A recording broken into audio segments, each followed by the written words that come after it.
Et oui, le piercing, un acte à ne pas prendre à la légère. Quelles sont exactement les réglementations pour les mineurs et quels sont les piercings tendances actuellement? Réponse avec Christophe Boncinelli, bonjour. Bonjour Valérie. Vous êtes tatoueur, vous êtes membre du syndicat national des artistes tatoueurs. Alors je le disais, avant de se faire poser un piercing, il faut quand même réfléchir aussi. Hein. C'est pas un acte justement à prendre à la légère, car il y a vraiment obligatoirement des soins à faire les jours qui suivent, même les semaines qui suivent. Oui, le piercing est un acte qui n'est pas anodin, donc derrière il va y avoir un protocole de soins à appliquer. Il faut bien respecter les règles d'hygiène de base. Il y a aussi des soins avant piercing, donc c'est pas un acte qui se fait à la légère. Quelle est votre clientèle? Alors aujourd'hui, on a une clientèle je dirais de très très jeunes, avec lesquels on se bat un petit peu pour essayer d'éviter de leur faire des choses à 11 ou 12 ans. Et puis, on a une clientèle qui n'a pas d'âge après par la suite. Oui, parce qu'il y a une réglementation pour les mineurs. Il y a une réglementation. Donc, effectivement, la modification corporelle sur un mineur est interdite en France, sauf avec l'accord des parents. C'est-à-dire la signature d'un ou des deux parents. Ou des deux parents. Alors, l'un ou les deux parents, après, on essaye d'éviter de rentrer dans les problèmes de divorce, etc. En tout cas, ce qui est important, c'est qu'il faut qu'un parent soit présent, qui donne son accord, donc avec les pièces d'identité, bien évidemment, et on fait signer une autorisation parentale pour faire un acte de piercing. Bon, chez nous, on essaye d'éviter de percer en dessous de 16 ans, parce que derrière, le protocole d'hygiène doit être respecté, donc on sait que les jeunes ont peut-être un petit peu de mal à respecter les soins derrière, et il peut y avoir des conséquences qui peuvent être assez graves. Une infection, par exemple. Une infection, bien sûr, oui, absolument. Alors, une infection, lorsqu'il commence, si par exemple une personne voit que ça commence à s'infecter, ils viennent vous voir directement ou directement le médecin? Alors, le mieux, c'est déjà de venir nous voir, parce que c'est nous qui avons posé le bijou, nous sommes responsables de l'acte de départ, ce qui est tout à fait normal. Et après, nous, on va pouvoir en fait les aiguiller, c'est-à-dire soit leur donner des petits conseils, ou alors après, effectivement, si ça peut être grave, les emmener chez un médecin. Évidemment, les conseiller. Alors, voilà. Le tatouage et le piercing concernent une part croissante de la population française. Une de nos équipes s'est rendue justement dans un salon de tatouage, votre salon, à Reims, pour comprendre les techniques du piercing. Reportage Rachida Betioui, Alexis Dumoulin, montage Hervé Calmont. Sandrine et ses deux garçons ont rendez-vous dans ce salon situé dans le quartier Châtillon à Reims. Pour eux, c'est le grand jour. Ils vont tous les trois se faire poser un piercing. Je vais vous faire remplir la feuille de renseignement avec toutes les questions en fait, qui concernent le piercing. Voilà. Avant la prise en charge, Laurie fait remplir un formulaire à ses clients. Elle les informe ainsi des risques auxquels ils s'exposent et après la réalisation des gestes, des précautions à respecter.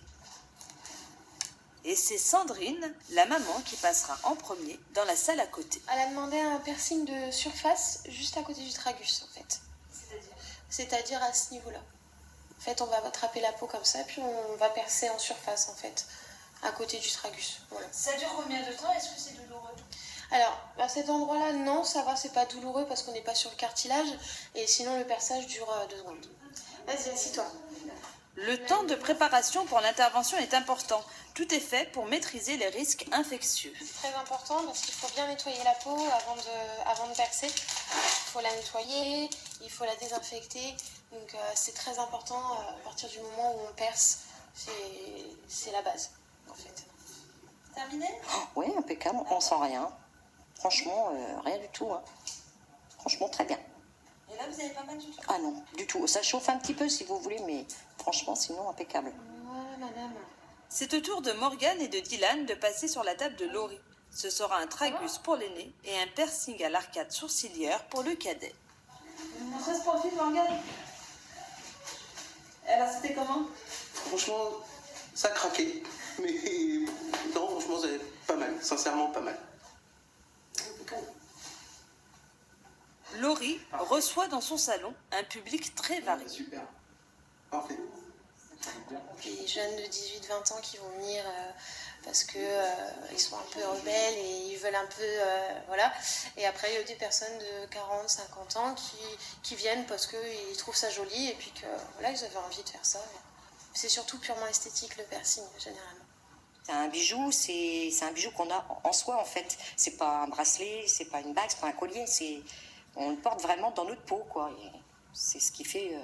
c'est ce que je voulais. Franchement, maintenant, tout le monde, la quasi-totalité des personnes ont Bon, un piercing, que ce soit aux oreilles, je pense que voilà, c'est quelque chose qui est devenu banal maintenant chez nous, et voilà quoi.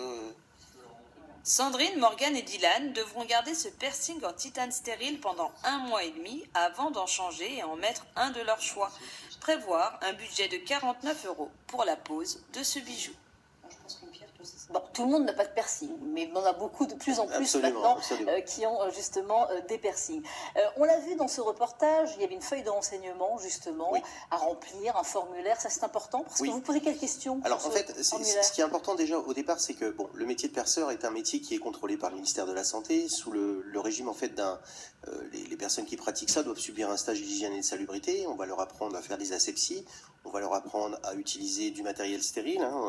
Le piercing se fait avec du matériel stérile, donc Ouais. on utilise des gants stériles, on utilise des champs stériles. On va poser comme c'est une petite opération chirurgicale très très légère. Donc On peut attention, bien rester- voilà. choisir aussi le salon. Hein. Si Absolument. on voit qu'il n'y a pas tout ça, il faut vite repartir Voilà, en il faut courant. partir. Pourquoi? Parce que on est soumis on vit dans un environnement où il y a des bactéries. Ouais. Donc les bactéries peuvent se développer et donc pour éviter tous ces problèmes-là, il va falloir travailler sur du 100% stérile.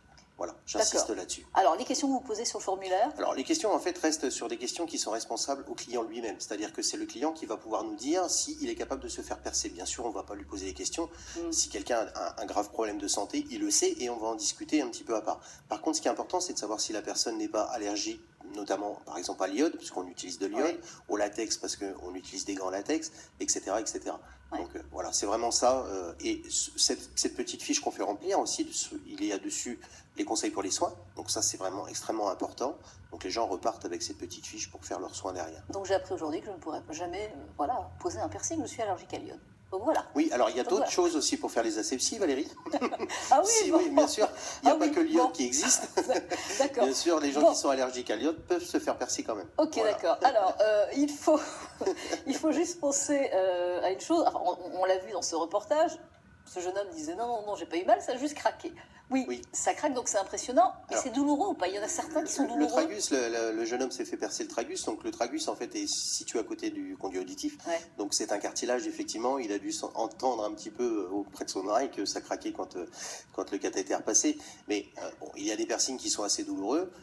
Par exemple, on voit sur la petite image là. Les Alors là, piercings- voilà, on voit un petit peu, Voilà. donc on peut se faire percer un petit peu partout sur Voilà, toutes ces l'oreille. Hein. zones sur l'oreille, absolument. Les Douloureux zones sur le corps. sur le coup, douloureux après aussi. Non, sur le coup. Alors, sur le coup, c'est plutôt impressionnant parce qu'il y a aussi un facteur stress qui existe. Ouais. Et après, il y a des piercings qui peuvent être douloureux un petit peu après. Notamment, D'accord. par exemple, le piercing de téton, qui est un piercing qui peut être Oui, sensible alors après. on va voir aussi les autres schémas. Donc on peut. Alors, moi j'ai appris des choses hein, quand Oui, même. bien sûr. Voilà. Donc téton, oui, ça j'en avais entendu parler. Nombril aussi. Mais alors, les piercings génitaux? Oui, on fait des piercings génitaux. Alors, il faut quand même savoir que... Alors, nous, on ne pratique pas cet acte chez Horizon Tatouage. Après, on fait véritablement ce qu'on veut. Ouais, Mais il faut quand même savoir que le piercing existe depuis la nuit des temps. ouais. Donc, certains piercings sont des piercings utiles, entre guillemets. Ouais. Je pense aux piercings génitaux, Mhm. qui peuvent apporter chez certaines personnes. Voilà, on va Oui, aller augmenter. Donc, Oui, là, tout c'est pas ça, pour l'esthétique, on est là, vraiment oui. sur l'origine. L'origine du piercing existe depuis très très longtemps. Donc on n'est pas là aujourd'hui. Le piercing fait que on est sur du bijou, donc sur de la fantaisie. Ouais. Alors là, on est sur un microdermal. Là, c'est autre chose. C'est un implant. C'est Donc, un c'est ce qui est un implant, petit peu tendance actuellement aujourd'hui. Alors la Donc, différence? La différence, c'est que c'est quelque chose qui va rester dans le corps. À l'inverse du piercing, où on peut l'enlever quand on souhaite. Ouais. Le microdermal est un implant, c'est-à-dire la partie inférieure du bijou se trouve entre l'épiderme et le derme, et pour le faire enlever, il va falloir inciser. Donc D'accord. là, c'est une Il peut y avoir réflexion. un rejet aussi. Il peut y avoir des rejets, absolument, Ouais, ouais. tout à fait. D'accord. Il peut y avoir des conséquences derrière un piercing si c'est mal fait, Ouais. si c'est mal entretenu, voilà, ça peut aller même très très loin. Oui, donc plaisante pas avec ça. le tatoueur peut être Tatoueur ou perceur, ouais, perceur. ils peuvent être justement très, très professionnels, très compétents, mais si la personne ne fait pas les soins qu'il faut après, Tout à fait. justement, ça peut aller. aboutir. Alors, déjà au départ, on est nous aussi là pour donner notre avis sur le piercing que le client veut faire. Quelquefois, il y a des endroits où on ne peut pas percer.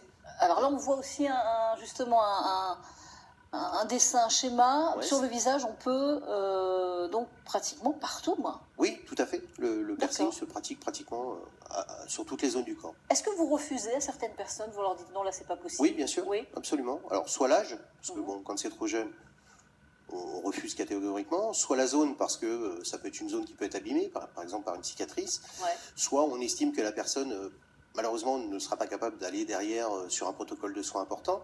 Donc on va donner, nous, notre avis véritablement au départ. Bon, on va essayer de trouver les bons mots, pour éviter de vexer les gens, mais avant tout, on ne fait pas n'importe quoi sur n'importe qui. C'est vraiment très important. Quand vous percez, vous mettez donc un piercing, mais qui est provisoire, hein, c'est ça? On appelle ça un bijou d'insertion. C'est souvent des bijoux qu'on va garder en fonction des piercings, qu'on va garder 1 mois et demi, 2 mois, on peut garder 10 jours, voilà, ça va dépendre. Donc voilà. Et après, ce bijou va être remplacé par du coup un bijou qui va être un bijou, voilà, comme on voit ici par exemple, un bijou esthétique. D'accord. Donc là aujourd'hui, on a des nouveautés dans les gammes de bijoux qui sont vraiment très jolis. Hein. Nos fabricants arrivent à faire des choses aujourd'hui qui sont extrêmement jolies. Bon, on l'a vu sur la langue, là, le piercing, ça gêne pas pour manger? Non, alors le piercing de la langue est un piercing qui se passe toujours très bien quand il est bien posé. Alors les 10 premiers jours sont des jours un petit peu difficiles parce que la langue a tendance à gonfler un peu, mais après ça se passe Ah oui, d'accord, oui, voilà. quand même. Oui, tout à fait. Et ça, vous en parlez évidemment. On en parle, bien sûr. Évidemment. Alors, ce qui est important à savoir aussi, c'est qu'on va responsabiliser le client, c'est-à-dire qu'on va lui expliquer ce qu'on va lui faire comme piercing. Donc ça, c'est aussi quelque chose d'obligatoire, c'est-à-dire qu'on doit expliquer ce qui va se passer, on doit le laisser aussi par écrit, il peut y avoir les conséquences derrière, donc tout ça, on discute avec le client. Bon, voilà, faites attention, choisissez bien, en tous les cas, votre salon pour vous faire percer ou pour un tatouage, hein, c'est exactement la même chose, de l'hygiène, évidemment, des professionnels, autrement vous partez en courant si vous voyez qu'il n'y a pas justement toutes ces compétences. Merci beaucoup, en tous les cas, Christophe Poncevelli, d'être venu sur ce plateau. Merci. Je vous propose justement de découvrir le regard de notre dessinateur, Daniel Cazenave, sur le thème le piercing. Regardez ce dessin. Ah mais c'est toujours super. Merci beaucoup Daniel pour ce dessin. Allez, on va retrouver tout